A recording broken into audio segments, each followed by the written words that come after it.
अजिंठा बुद्ध विहार धाग YouTube channel.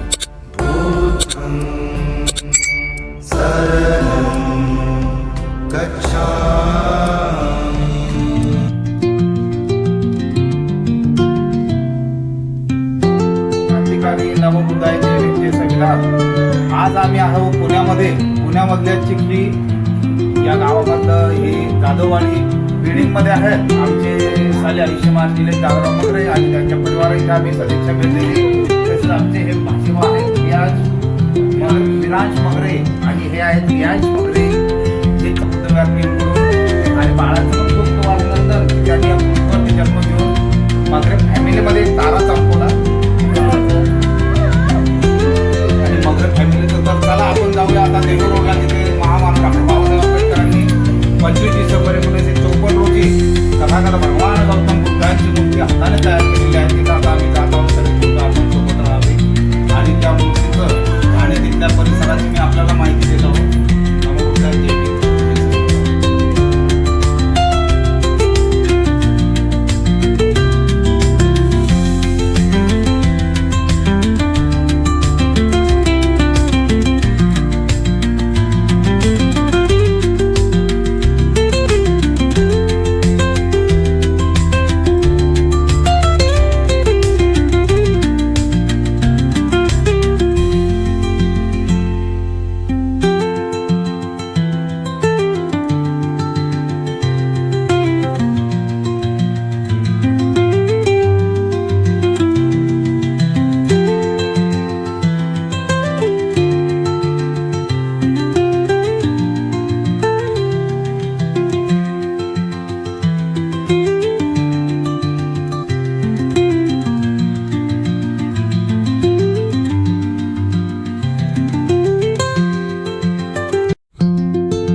छानशी मूर्तीचं जे विहार आहे त्या विहारात आज आम्ही इथं उपस्थित झालेलो आहोत महामानवांना वंदन करण्यासाठी.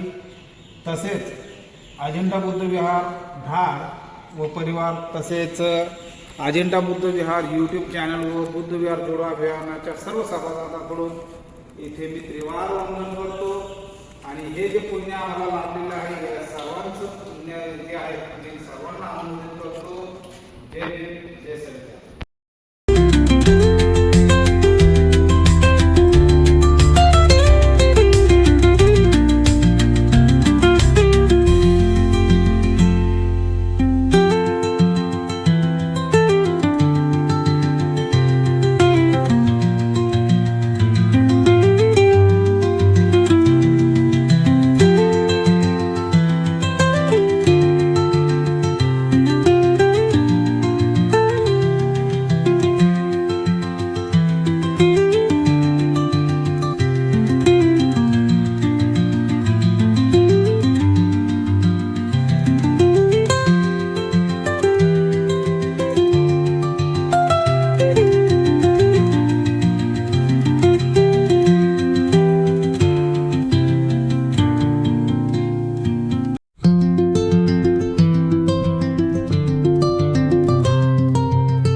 तसेच डॉक्टर भोसले मॅडम यांचं पण आम्ही अजिंठा बुद्ध विहार धाड परिवार तसेच बुद्ध विहार जोडो अभियानाचे सर्व सभासदांकडून एक अभिनंदन करतो की त्यांनी ह्या वयात सुद्धा त्यांना बघा बाबासाहेबांनी सांगितलेलं होतं शिकाल तर शिकाल आणि त्यांचेच मूलमंत्र जाणून मॅडमने शिक्षणासाठी वय नसतं हे दाखवून दिलेलं आहे. आज त्यांच्यासाठी अभिमानाची आणि आमच्या सर्वांसाठी अभिमानाची गोष्ट अशी आहे की त्यांनी अमेरिकेसारख्या प्रखर अशा देशामध्ये जाऊन त्या युनिव्हर्सिटीचं नाव शिब्रूड युनिव्हर्सिटीमधून PhD धारण केलेली आहे आणि त्यांना PhDसाठी दिल्ली येथे ते मार्गस्थ होणार आहेत. तर त्यांच्यासाठी पण खूप खूप मंगलकामना आणि असीम अशी मैत्री आम्ही सर्वजणांच्या वतीने आम्ही व्यक्त करतो की त्यांचं सगळ्यात आनंदाची गोष्ट रात्री डिक्लेअर झाले आणि दुसऱ्या दिवशी सकाळी तिथे बापाकडे येतात तिथं रात्री डिक्लेअर झाले आणि दुसऱ्या दिवशी सकाळी लगेच तिथे आले. यानंतर अल्पोपनंतर प्राध्यापक डॉक्टर बागुल सरांचं आपण 2 मिनिटात हिरगूज करूया. तोपर्यंत तुर्तास ब्रेक घेतो. जय भीम जय संविधान. नमो बुद्धाय, जय भीम जय संविधान. आज देहू रोड धम्मभूमी इथे आम्ही महामानव डॉक्टर बाबासाहेब आंबेडकर यांना वंदन करण्यासाठी आलेलो होतो. ज्या बाबासाहेबांनी स्वप्न पाहिलेलं होतं की भारत हा बौद्धमय करील, आणि त्याचं सर्वात प्रथम जे विहार आहे ते देहू रोडला भारतामध्ये आहे. आणि इथे यथायोग्य आमचे मार्गदर्शक जे देहू रोड पुणे तर धम्मभूमी नागपूर इथे धम्मरथ चालवतात प्रत्येक वर्षी. आज 16 ते 17 वर्ष झालेले आहे त्यांना. ते धम्मरथ घेऊन धम्माचा प्रचार प्रसार करतात, बाबासाहेबांचा विचारांचा प्रचार प्रसार करतात. असे आम्हाला लाभलेले आयुष्यमान प्राध्यापक डॉक्टर बाबुल सर आज आपल्याला या भूमीबद्दलचं थोडं मार्गदर्शन करणार आहे. सर नमो बुद्धाय, जय भीम. जय भीम नमो बुद्धाय. मी प्राध्यापक डॉक्टर दिवा बाबुल आज धम्मभूमी या ऐतिहासिक ठिकाणी विहार जोडो या विचार घेऊन जे धाडच्या बुद्धविहारातील आमचे डॉक्टर प्रवीण बोर्डे, त्यांचे नातेवाईक, त्यांचे सहकारी मगरे परिवार आणि बोर्डे परिवार हे सगळेच आज या ठिकाणी धम्मभूमीला आलेले आहेत.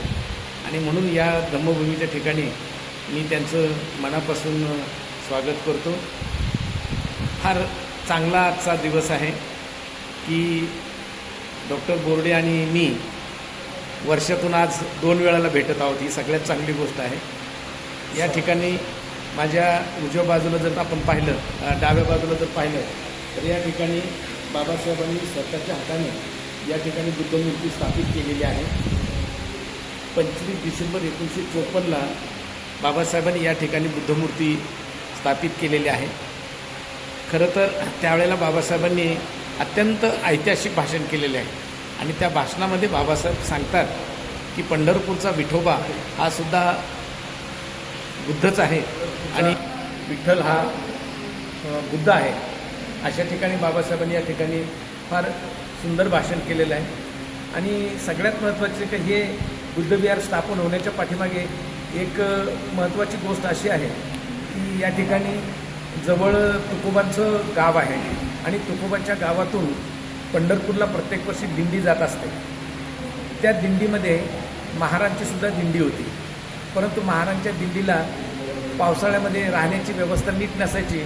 म्हणून या देहू रोडला जे रेल्वे स्टेशन आहे तर आपल्या महाराजांची दिंडी त्या रेल्वे स्टेशनला राहायची.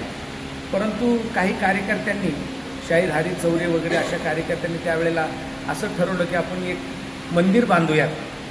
आणि मंदिर बांधायचं ठरलं त्यावेळेला रोकडे मास्तरांनी 200 रुपये त्या टायमाला दिले असं इतिहास आहे. आणि त्या ठिकाणी त्यांनी ते पैसे दिल्याच्यानंतर या ठिकाणी मंदिर बांधलं गेलं. मंदिर बांधल्याच्यानंतर या ठिकाणी थोडासा वाद निर्माण झाला की हे मंदिर बांधलेलं आहे परंतु या ठिकाणी कोणता देव ठेवायचा हा प्रश्न निर्माण झाला.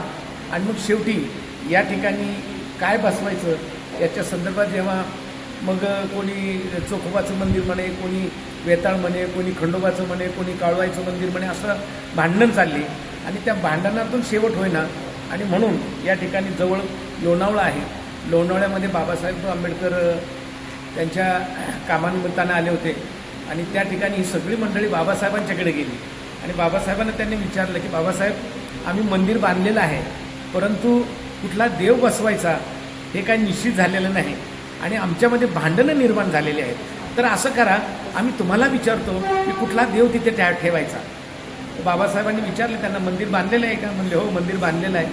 मग आता कुठला देव ठेवायचा तर आपण ठरवूया, मी तुम्हाला नवीन देव देतो असं म्हटल्यामुळे तो प्रश्न त्यांचा मिटला गेला. आणि त्याच्यानंतर मग बाबासाहेबांनी त्यांना 25 डिसेंबर ही तारीख दिली. आणि त्या दिवशी बाबासाहेबांनी या ठिकाणी इथे आलेले आहेत. आणि शिवाय बाबासाहेबांनी त्यांना लोकांनी विचारलं बाबासाहेबांना की आता अजून 2-3 महिने अवकाश आहे, मग तुम्ही 25 डिसेंबर का देता, 2 महिन्यांनी ती का देत नाही? तर बाबासाहेब म्हणाले मी 25 डिसेंबर तुम्हाला मुद्दाम देत आहे कारण 25 डिसेंबरलाच या देशातल्या मनुस्मृतीला मी जाळून टाकलेलं आहे. जिने आम्हाला माणसात बसू दिलं नाही, जिने आम्हाला गावाच्या बाहेर काढलं, जिने आमचं जगणं मुश्किल केलं, जिने आम्हाला भाकर दिली नाही, जिने आम्हाला कपडा दिला नाही, जिने आम्हाला खऱ्या अर्थानं स्वातंत्र्याशी जमू दिलं नाही अशी मनुस्मृती मी ज्या 25 डिसेंबरला जाळलेली आहे. 25 डिसेंबर 1927ला मी ती जाळलेली आहे आणि म्हणून तुम्हाला 25 डिसेंबर हीच तारीख देत आहे. आणि म्हणून 25 डिसेंबरला बाबासाहेब या ठिकाणी आलेले आहेत आणि या ठिकाणी आल्याच्यानंतर सकाळच्या वेळेला साधारण बाबासाहेबांनी 11 11:30चा वेळ दिला होता, परंतु त्यावेळेला नेमकं बाबासाहेबांना जमलं नाही. आणि या कार्यक्रमाचा जो संयोजक आहे, आपल्यामध्ये फार मोठी गोष्ट असते, आपल्यातल्या एखाद्या माणसाने जर कार्यक्रम आयोजित केला आणि तो कार्यक्रम जर फसत चालला तर त्याला नावं ठेवतात लोक. आणि म्हणून या ठिकाणी ते रोकडे म्हणून जे होते मास्तर, तर त्यांनी शेवटी असं ठरवलं की बाबासाहेब लवकर येईना म्हणून लोक त्यांना बोलायला लागले की या मुलांनी कार्यक्रम आयोजित केला, आम्ही असं काय याच्या नादी लागलो. शेवटी तो मुलगा असं म्हणाला की 3 वाजताच्या लोकांनी जर बाबासाहेब आले नाही तर मी इथे जीव देईल. आणि खरंच 2:30-3ला तो मुलगा जीव द्यायला या समोरच्या रेल्वे स्टेशनकडे जायला लागला. आणि त्यावेळेस बाबासाहेबांची काळ्या कलरची बुलडॉज गाडी या ठिकाणी इथे आली. आणि मग बाबासाहेबांना असं वाटलं की मी लोकांकडे येतो आणि लोक रेल्वे स्टेशनकडे का पाडतात. मग बाबासाहेबांना शंकरराव खरातांनी आणि ठकसेन पाडळे या लोकांनी सांगितलं की तुम्ही लवकर येत नाहीत म्हणून एका माणसाला आत्महत्या करायची वेळ आलेली आहे. आणि बाबासाहेबांनी त्यांना जवळ घेतलं. त्यावेळेला इथं समोर रोकडे मिस्त्री राहत होते. त्या रोकडे मिस्त्रीच्या बायकोला असं वाटलं की बाबासाहेबांना चहा करावा म्हणून रोकडे मिस्त्रीच्या बायकोने या समोरच्या चाळीमध्ये बाबासाहेबांना चहा प्यायला नेलं. आता रेल्वेच्या क्वार्टर्स तशा बारीकच असतात, परंतु एवढा मोठा माणूस माझ्या घरात आला आहे आणि रोकडेबाईच्या घरात खुर्ची नाही. शेवटी त्या रोकडेबाईंनी भुश्याचं पोतं होतं, त्या पोत्यावर गोधडी टाकली आणि त्याच्यावर खुर्चीसारखा आकार देऊन तिने बाबासाहेबांना त्याच्यावर बसवलं या समोरच्या ठिकाणी. आणि बाबासाहेब त्या ठिकाणी बसले. बाबासाहेबांच्या बरोबर त्या दिवशी माईसाहेब होत्या. बाबासाहेबांना चहा दिला, सगळ्यांना चहा दिला आणि नेमका फुटक्या दांडीचा कप बाबासाहेबांना आला. माईसाहेबांनी तो चहा बदलायला सांगितला, परंतु बाबासाहेबांनी बदलू दिला नाही. बाबासाहेब म्हणले की या फुटक्या दांडीच्या कपासारखी माझ्या समाजाची अवस्था झालेली आहे. आणि म्हणून बाबासाहेबांनी ज्या दिवशी इथं बुद्धमूर्ती बसवली, लोकांनी बाबासाहेबांना बुद्धमूर्ती बसवताना विचारलं सुद्धा की बाबासाहेब या देवाला कुंकू लावायचं कसं. तुम्ही बघा आतमध्ये तो सगळी मूर्ती जी आहे ती काचेमध्ये आहे, काचेमध्ये आहे, ती काचेमध्ये बंदिस्त आहे, म्हणजे त्याला हात लावता येणार नाही. बाबासाहेब तेच म्हणतात की या देवाला कुंकू चालत नाही, या देवाला हळद चालत नाही, काही चालत नाही, या देवाला फक्त तुम्ही चांगलं वागा, एवढंच फक्त बाबासाहेबांनी सांगितलेलं आहे. आणि पुढे भविष्यात बाबासाहेबांनी सांगितलं की हे मोठं व्हावं, इथून धम्माचा प्रचार आणि प्रसार व्हावा. आणि याच ठिकाणी बाबासाहेबांनी हे सांगितलं की पंढरीचा पांडुरंग हा विठ्ठल आहे आणि थोड्या दिवसात मी त्याच्यावरती लिहिणार आहे. परंतु बाबासाहेबांना तसा वेळ फारसा मिळाला नाही. 56लाच बाबासाहेबांचं पुढे 2 वर्षांतर महानिर्वाण झालं. परंतु धम्मभूमीपासून बाबासाहेबांनी सुरुवात केली आणि दीक्षाभूमीला बाबासाहेबांनी 14 ऑक्टोबर 1956ला बाबासाहेबांनी त्या ठिकाणी बौद्ध धम्माचा स्वीकार केला. आणि दुसऱ्या दिवशी या देशातील तमाम दलितांना, तमाम बौद्ध समाजाला, महार समाजाला बुद्धाकडे आणलं आणि केवळ बुद्धाकडे आणलं म्हणून या समाजाची खऱ्या अर्थानं प्रगती झालेली आहे. बाबासाहेबांना आमच्या आयुष्यामध्ये अत्यंत मोलाचं स्थान आहे. आमच्या जैविक बापानं आम्हाला फक्त जन्म दिला आहे, परंतु सांस्कृतिक बाप बाबासाहेब आंबेडकर यांनी आमचं आयुष्य घडवलेलं आहे. आणि म्हणून तुम्हा जालन्याच्या लोकांचं, भोकरदनच्या लोकांचं, धारच्या लोकांचं, सिल्लोडच्या आसपासच्या लोकांचं, मडच्या लोकांचं, या सगळ्याच लोकांचं मी मनापासून कौतुक करतो. नमो बुद्धाय, जय भीम. जय भीम. खूप खूप धन्यवाद सर. खूप मोलाचं मार्गदर्शन आपण दिलं. प्राध्यापक डॉक्टर DY बागुल सर धम्माचा प्रचार प्रसार करणारेच नाही, परंतु असं उच्च ज्ञान आहे त्यांना. आणि इथला देहू रोडचा जो इतिहास होता तो खरंच त्यांच्या शब्दातून असं वाटलं की आम्हीही त्या काळात जर असतो तर आम्हीही त्या काळात बाबासाहेबांसाठी धम्मसेवा घडून आणली असती. खरंच सर, मानव तितकं तुमचं आभार. इथं आमच्या अजिंठा बुद्धविहार परिवार तसेच बुद्धविहार जोडो अभियानाच्या सर्व सभासदाकडून आणि आमच्या परिवाराकडून आम्ही व्यक्त करतो की आपण वेळात वेळ काढून आमच्यासाठी अल्प उपहार आणि एवढं चांगलं मार्गदर्शन या देहू रोडचं दिलं. त्याबद्दल आपण आमच्या सर्व संस्थानाकडून, जसं अजिंठा बुद्धविहार यूट्यूब चॅनलच्या सर्व सभासदांकडून आपले मनस्वी आभार मानतो आणि येथेच थांबतो. तसेच आमच्या ताई नुकत्याच आता PhD झालेल्या आहे अमेरिकेवरून. त्यांचंही 2 मिनिटाचा आपण मनोगत जाणून घेऊया, कारण आता असा प्रसंग आपल्याला मिळणार आहे तो फक्त धम्मचक्र प्रवर्तन दिनाच्या दिवशी किंवा सरांचा ज्यावेळेस धम्मरथ आपल्या गावाकडे येईल त्यावेळेस. तत्पूर्वी त्या रथामध्ये ताई राहतील का नाही हे आपण काही स्वाक्षरी देऊ शकत नाही. सर पण त्याबद्दलची स्वाक्षरी देऊ शकत नाही, म्हणून ताईंचं 2 मिनिटाचं आपण मॅडमचं 2 मिनिटाचं आपण मनोगत जाणून घेऊया. मला शंका आली. आता मला माझ्या धर्माचा खूपच अभिमान आहे. बाबासाहेबांनी आपल्याला जो धर्म दिला हा खरंच लाख मोलाचा आहे. मी म्हणजे शब्दात व्यक्त करू शकत नाही.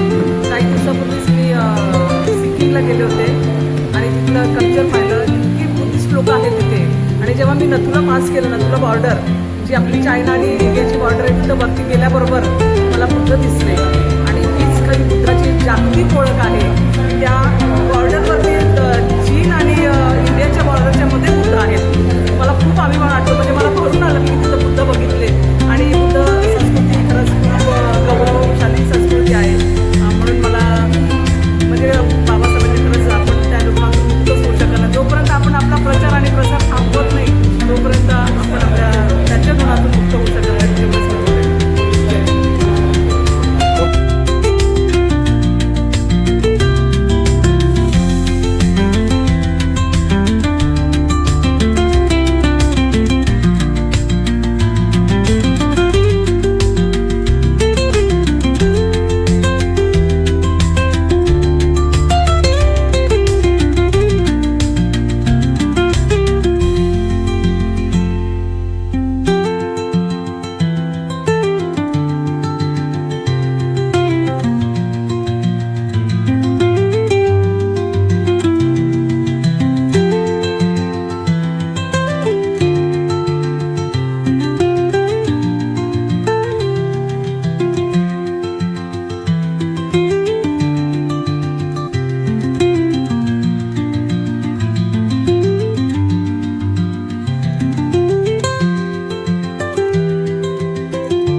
अजिंठा बुद्ध विहार धाग YouTube चॅनल.